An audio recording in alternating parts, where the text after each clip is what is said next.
we were trying to teach a man who was from the Congo, and they speak French there.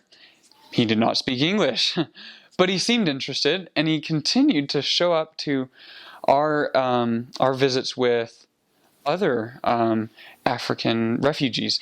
We were teaching some African refugees in a hostel that was converted to a refugee home, and these people truly were refugees. The stories they had were just crazy, and literally they had fled for their lives.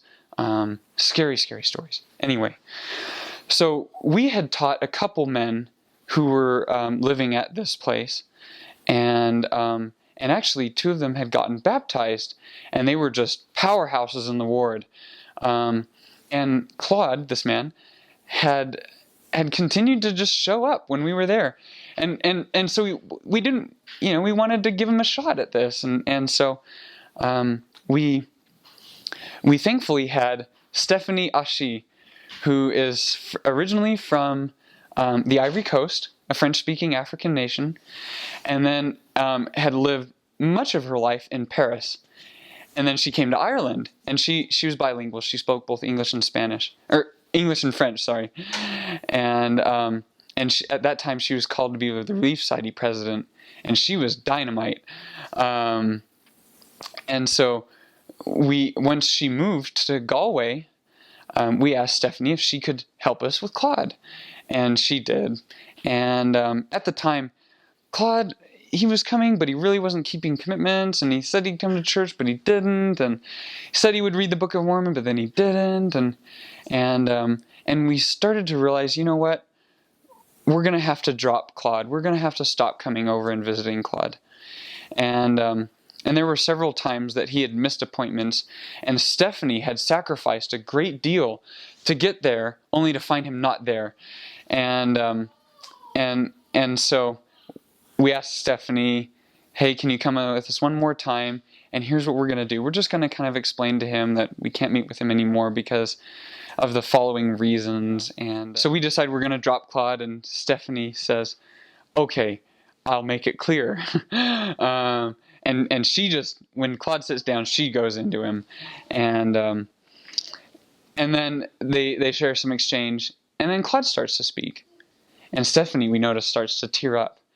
And after a while, she tells us and translates for us what had happened, what Claude had said to her. And what had happened is the night before, Claude had been praying, or it was in a dream or something, but he had been yearning for, God, tell me what to do. How should I live my life? I want to find the truth. I want to please you. And then it was as if he heard a voice in his mind that said, Claude, I've sent messengers to you already. They've been meeting with you for several weeks now, and you have been disregarding them. And if you do not become more diligent in the things that they ask you to do, you will lose them, and you will lose the opportunity that I've given you to find the truth and to come closer to me. Claude, pay attention, basically, was essentially what he heard. And so he woke up and just realized, oh my goodness, and he just felt it so strongly.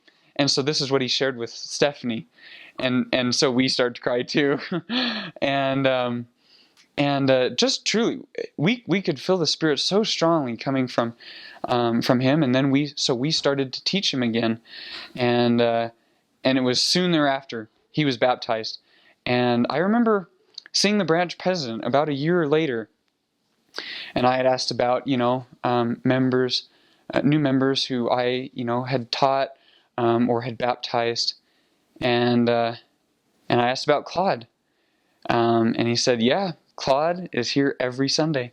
He is so faithful, and he barely understands what's going on, but he doesn't dare miss a Sunday, even though he doesn't speak English,